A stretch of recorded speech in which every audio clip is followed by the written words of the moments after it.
Nexon இல்ல sonnet எது வாங்கலாம்னு கன்ஃபியூஸ்டா இருக்கீங்களா? கிளாரிட்டிக்கு இந்த வீடியோ பாருங்க.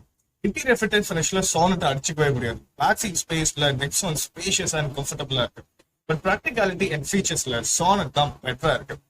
குவாலிட்டியில நெக்ஸானோட சஸ்பென்ஷன் கொஞ்சம் ஃபார்மா இருக்கு, பட் கான்ஃபிடென்ட் அண்ட் பேலன்ஸ்டா இருக்கு. சோனட்டோட சஸ்பென்ஷன் சாஃப்டா இருக்கு, அதனாலேயே ரைட் ரொம்ப பவுன்சி ஆயிருக்கு அண்ட் ஹை ஸ்பீட்ஸ்ல கான்ஃபிடென்ட் இன்ஸ்பைரிங்கா இருக்கு.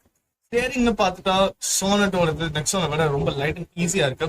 பெர்ஃபார்மன்ஸ்ல ரெண்டுமே ஈக்குவல் தாங்க. ரைட் பண்றப்போ மேஜரா டிஃபரன்ஸ் தெரியல. இனிஷியல் ஆக்சலரேஷன்ல சோனட் கொஞ்சம் குவிக்கரா இருக்கு. மற்றபடி ரெண்டுமே அடிக்குவேட்டா பெர்ஃபார்ம் பண்றாங்க. ரிஃபைன்மெண்ட்ல சோனட்டோட இன்ஜின் பெட்டரா இருக்கு. மைலேஜ்னு பாத்தீங்கன்னா ரெண்டு வண்டியும் ஆல்மோஸ்ட் ஒரு பெட்ரோல் வேரியன்ட்ல 18-19 வரை புஷ் பண்ணலாம், டீசல்ல 21 வரை புஷ் பண்ண முடியும். சேஃப்டில டாடா குளோபல் அண்ட் கேப்ல 5 ஸ்டார் ரேட்டிங் செக்யூர் பண்ணிருக்கு. பட் சோனோட ரேட்டிங் என்ன வரல. சர்வீஸ் அண்ட் ரிலையபிலிட்டியில சோனட்டுக்கு பாயிண்ட்ஸ் கொடுத்துடலாம். டாடா ஒரு service and final fit and finish improve பண்ணிட்டாலே போதும், பெட்டரா இருக்கும்.